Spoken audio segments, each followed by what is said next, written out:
Welcome to Lecture 5, Newton's Third Law. Newton's third law describes the forces that exist between two objects when they interact.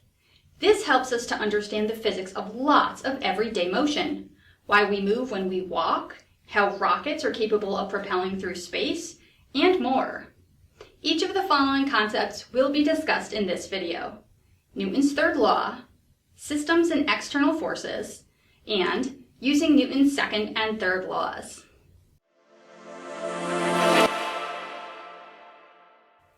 Newton's third law states that for every action, there is an equal and opposite reaction. Forces always come in pairs, action-reaction pairs. As I stand here recording this video, I am pushing down on the floor. The reaction force is that the floor is pushing up on me. How do I know the floor pushes up on me? Because I can feel it. Anytime two objects interact with each other or exert forces on each other, there will be two forces, an action force and a reaction force. The two forces are equal in magnitude and opposite in direction. If you high-five somebody, there's an action-reaction pair. Both hands exert equal forces on each other in opposite directions. Playing sports, if you hit a ball with a bat, your head, your feet, or another object, there's an action-reaction pair. In softball and baseball, the bat and ball both have equal forces exerted in opposite directions. In this demo, I wanted to show that two objects in contact with each other will, by definition, experience equal and opposite forces. I connected two force probes together with a rubber band, causing them to be in contact with each other. One of the force probes is held stationary on a ring stand. As I push and pull one of the force probes, it exerts an equal and opposite force on the second force probe.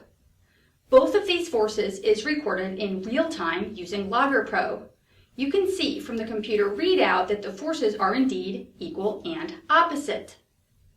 This isn't only true when one of the force probes is stationary. I repeated the demonstration while holding both force probes. Regardless of if the system is stationary, accelerating in one direction, or moving at constant velocity, the two force probes exert equal and opposite forces on each other. Anytime two objects are in contact with each other, they will exert equal and opposite forces, regardless of the mass, size, velocity, speed, or acceleration of either of the objects. While walking a dog, the dog exerts a force on the leash, which exerts an equal and opposite force on the dog. As we saw with the force probe demo, that means an equal force occurs between the person and the leash, and the reaction force to that is between the leash and the person. While walking, both the person and the dog push against the ground as they walk. The reaction, the ground pushes back against the person and the dog. Even in a seemingly straightforward scenario as this, we can identify quite a few action-reaction pairs. Consider the game of tug of war. In this game, two teams stand at opposite sides of a rope. Both teams pull on the rope, attempting to pull the other team over to their side. Both teams are in contact with the rope. Let's say one team consists of lots of very large, muscular individuals, and the other team consists of just a few rather small individuals. Which team exerts more force on the rope? The large group of large folks? The small group of small folks? The answer is both teams are exerting exactly the same force on the rope. How do we know this is true? If both teams are in contact with the rope, then Newton's law tells us that their forces will be equal and opposite. This is exactly the same as the dog and the person walking the dog. So, who wins the game of tug of war? The answer is whichever team exerts the most force on the ground with their feet will win the game. If the team of very large people are standing on a slick floor wearing slippers, they will not be able to exert a lot of force on the ground and will be moved around very easily. If the team of very small people are standing on asphalt wearing boots, they will be able to exert a lot of force on the ground and will be a lot harder to move. Next time you play a game of tug of war, Wear boots that give you a lot of traction with the floor and make good contact.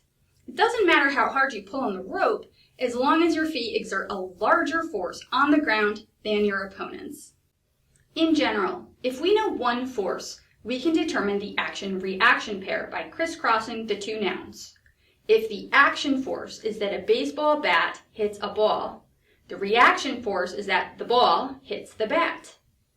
If the action force is that my feet push down on the ground, the reaction is that the ground pushes up on my feet.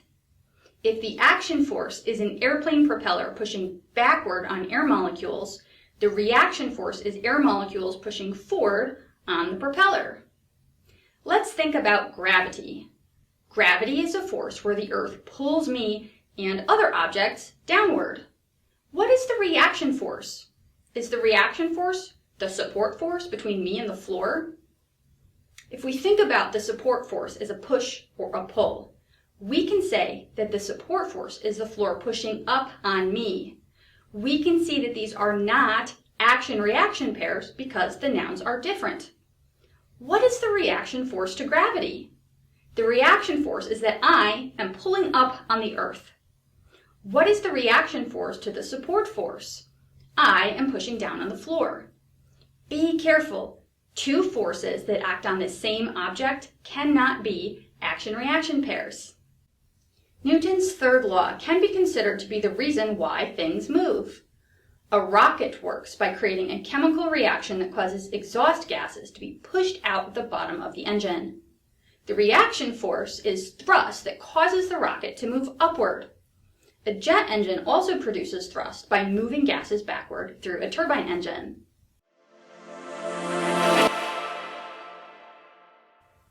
A system is any collection of objects that we define. If there are two carts moving on a track, we can define a system as consisting of both carts or of consisting of only one or the other cart. In other words, a system can be defined however we choose. This concept is important in understanding how external forces can act on an object to change its motion. What do we consider to be an external force? While the concept of a system can be somewhat arbitrary, it can be useful when determining how to analyze the properties of an object or collection of objects. We'll see this to be true in Lecture 6 when we discuss momentum. Let's consider a horse pulling a cart along a road. If we consider the system to be the cart, then the horse is considered external to that system. From the perspective of the system, the horse is an external force acting on the cart and causing it to move. What if we expand our view and define the system as consisting of both the cart and the horse? What is the external force that causes the system to move? In this case, we have to look outside of the horse for the answer. The reason the system moves is because the earth causes a friction force that allows the system to move. But what if we continue to expand our view of the system to include everything? The cart, the horse, the earth, everything. How can anything move if the definition of a system is arbitrary and nothing is truly external? How can things move if every action has an equal and opposite reaction force? Why don't all forces just cancel out and cause everything to be in equilibrium all the time? Let's find out.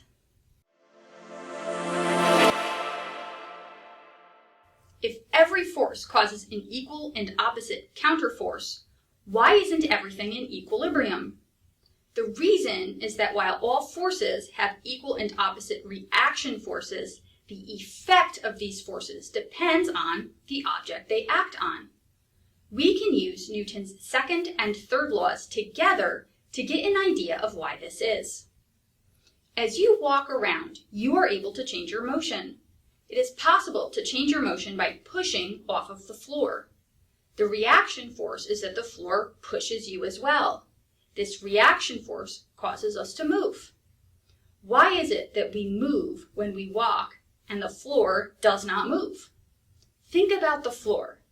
It is attached to a building that's probably extremely massive and hard to move. It has a lot of inertia.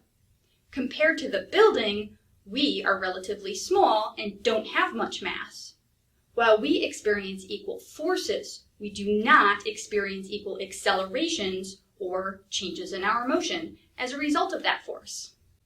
Let's see how this example works by relating it to a ping pong ball and the Earth.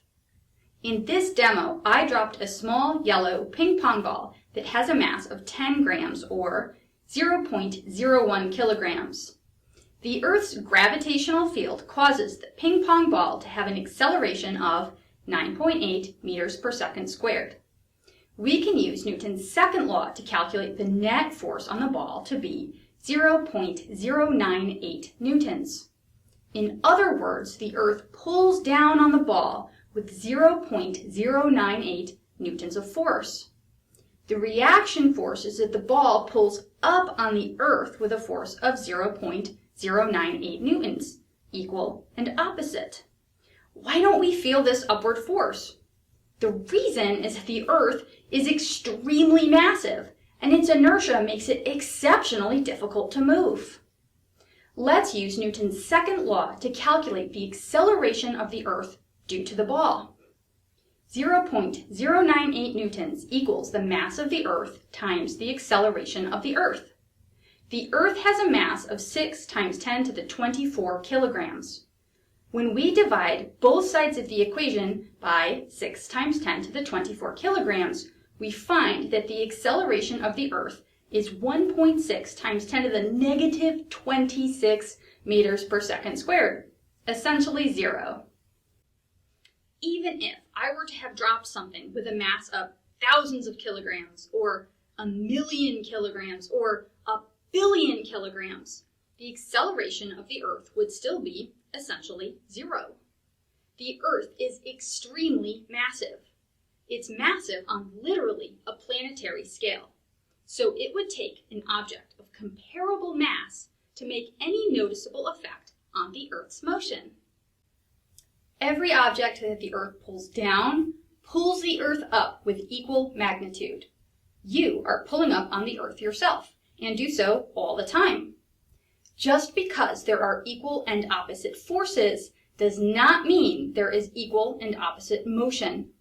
The Earth can cause us to accelerate very readily, whereas we do not make even a tiny budge to the Earth's motion. Thanks for taking the time to learn about Newton's third law. Until next time, stay well.